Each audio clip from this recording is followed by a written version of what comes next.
Hello, everyone, and welcome to a story that challenges one of the biggest lies our modern world tells us about success. The lie that getting more is the same as being more. We are often told that to succeed, we must be ruthlessly focused on our own gain. We must chase profit, accumulate assets, and measure our worth by the size of our bank account. This obsession with self-focus leads to a strange irony. People who achieve great material wealth often feel the most empty, unfulfilled, and isolated. They have mountains of gold, but are spiritually bankrupt. Today's story is about a rich merchant obsessed with profit and an old fisherman who willingly lets the most valuable catch slip away. This tale will reveal the profound secret to finding true, lasting fulfillment. A secret that has nothing to do with what you take, but everything to do with what you freely give. If you are chasing success but feel like you're missing meaning, this story is the wake-up call you need. Let's begin. Once, in a bustling coastal city renowned for its trade routes, there lived a merchant named Cassian. Cassian was a genius of profit. He owned warehouses full of spices and silk, and his ships sailed to every port. He was known for his sharp mind and his unwavering devotion to the bottom line. Every decision Cassian made was filtered through one question: how will this maximize my personal gain? He believed that the value of his life was calculated by his assets, and he was determined to be the wealthiest man on the coast. One summer, Cassian decided to take a short, restful trip down the coast, a rare moment of peace for him. His small boat arrived near a tiny, poor fishing village built right into the cliffs. It was here he encountered an old, weathered fisherman named Theron, whose small, patched-up boat was tied to a rocky pier. Cassian watched Theron fishing near the shore one afternoon. Theron was remarkably skillful.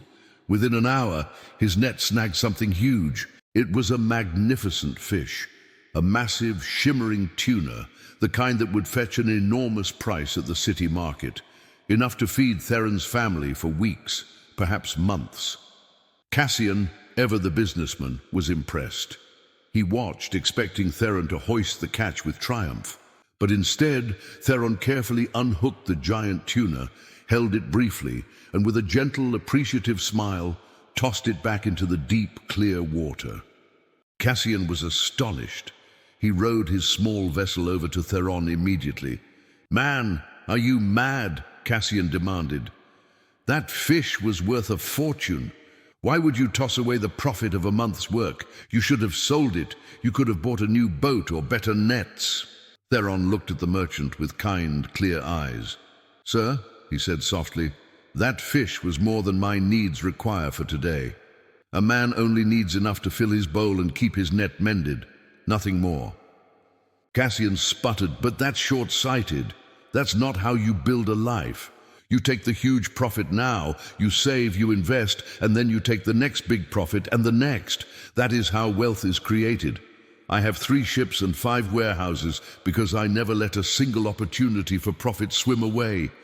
Theron nodded politely, acknowledging Cassian's success. "Your way has indeed made you wealthy, merchant, but it has also kept you on that ship, away from your family, counting and worrying.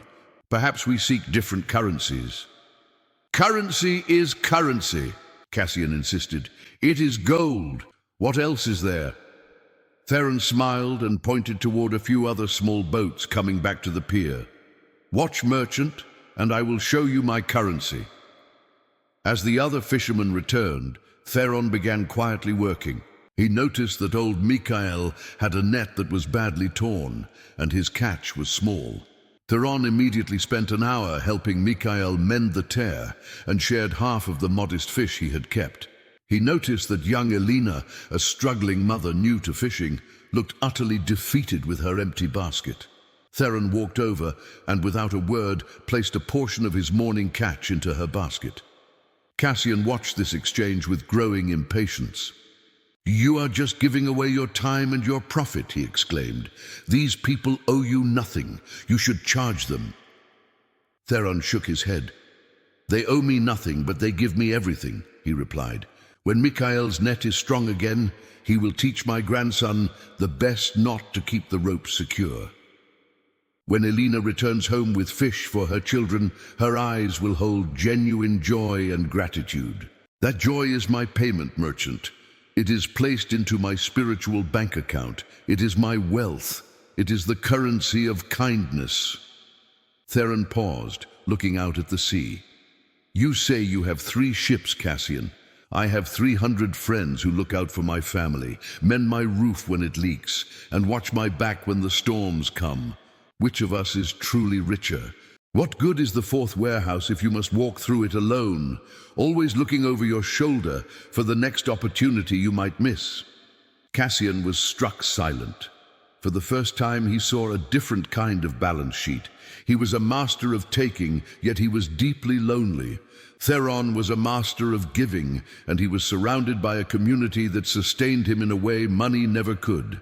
Cassian realized his ruthless focus on maximizing his own self-interest had simply maximized his isolation.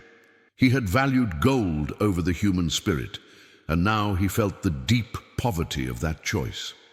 Cassian stayed in the village for 2 more days, watching Theron operate. He observed that Theron's generosity was not a sacrifice, it was a form of self-preservation. By making his neighbor strong, Theron made his entire world secure. When Cassian finally departed, he looked back at the small village. He saw Theron laughing with Mikhail as they worked together, mending a sail. He understood that the greatest profit does not come from the single magnificent catch you keep for yourself, but from the network of connection and support you build by generously sharing your strength with others. He returned to the city a changed man. He did not stop being a successful merchant, but he changed his filter. He began to ask a new question. How can this decision also benefit my community, my partners, and my workers? He invested in his city, he mentored young traders, and he used his strength not just for profit, but for purpose. His wealth did not decrease. In fact, it grew because people now trusted him, respected him, and were eager to work alongside him. But the greatest gain was the fulfillment he found in seeing his actions lift others. He discovered that the most powerful form of wealth is the wealth you create for everyone around you. Remember this, friends, if your focus is purely selfish, your success will eventually isolate you. The true value of what you possess is measured by what you are willing to release into the world. Be generous with your skill, your time, and your strength. Build your wealth in the currency of kindness, because that is the only investment that truly multiplies your happiness and ensures you never walk alone. If this story helped you find a new perspective on purpose, please give this video a like and share it with a friend who needs to hear it today. Don't forget to subscribe to our channel for more life-changing stories. Thank you for watching, and go invest wisely.